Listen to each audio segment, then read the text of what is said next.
कारचेरोडोंटोसौरिड परिवार के सबसे बड़े और शक्तिशाली सदस्यों में से एक जाइगैनोटोसोरस को माना जाता है, जिसकी दहशत अर्जेंटीना के विशाल क्षेत्रों में लेट क्रिटेशियस पीरियड में हुआ करता था, क्योंकि इन शिकारियों की दहाड़ मात्र से पूरा जंगल कांप उठता था। और अगर आप इसकी तुलना शक्तिशाली टी-रेक्स से करेंगे तो इनमें कोई बुराई नहीं होगी, क्योंकि जाइगैनोटोसोरस भी अपने क्षेत्र के किंग हुआ करते थे। इन्हें भोजन में छोटे जीव पसंद न होकर विशाल अर्जेंटिनोसोरस और बड़े सोरोपोड्स हुआ करते थे। इस 10 करोड़ साल पुराने शिकारी का सामना करना ठीक वैसा ही था जैसे कि आप लाठी लेकर युद्ध लड़ने गए हो। वहीं टायरानोसौरिड परिवार के शक्तिशाली सदस्यों में से एक टर्बोसोरस बतार को कहा जाता है, जिसके अवशेषों की खोज पहली बार मंगोलिया में की गई और इसे रिक्रिएशन करने पर पता चला कि ये किसी टायरानोसोरस की तरह दिखते थे।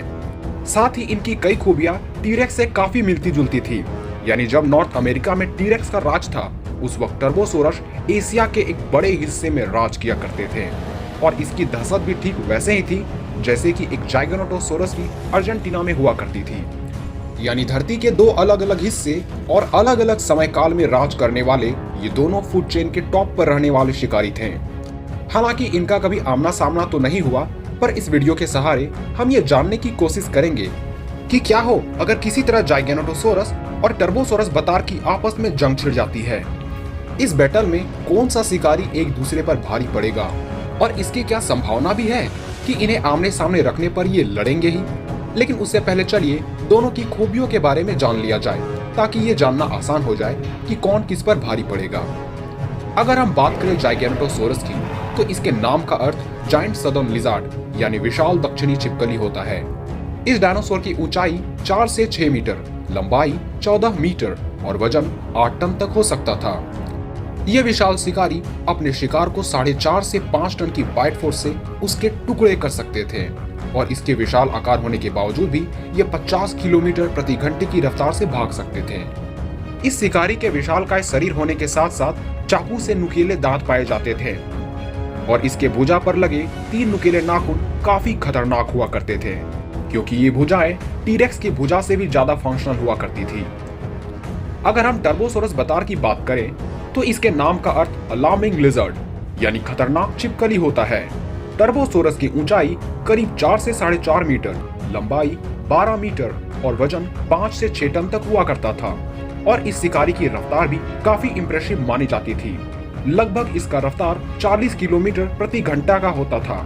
साथ ही इसकी बाइट फोर्स भी 5 टन की होती थी और इन्हें भी विशाल शिकार काफी पसंद हुआ करते थे।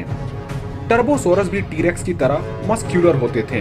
इसके 60 नुकीले दांत भी किसी को एक बाइट में समाप्त कर सकते थे। तो अगर इन दोनों जीवों की आपस में लड़ाई होती तो इस लड़ाई में जाइगैनोटोसोरस विशालकाय आकार, फंक्शनल आर्म्स और इसकी रफ्तार इसका काफी साथ देता, पर इसकी बाइट फोर्स टर्बो से थोड़ी कम मानी जाती थी, लेकिन फिर भी ये बाइट फोर्स काफी इंप्रेसिव है। वहीं टर्बो के जो लॉकिंग मैकेनिज्म, 60 नुकीले दांत, अच्छी देखने की क्षमता और फाइटिंग स्किल लड़ाई में इसका काफी साथ देते, लेकिन शायद इस लड़ाई में इसकी धीमी रफ्तार, छोटा आकार और छोटे आर्म्स की वजह से वो इस लड़ाई में हारने की नौबत में आ जाता।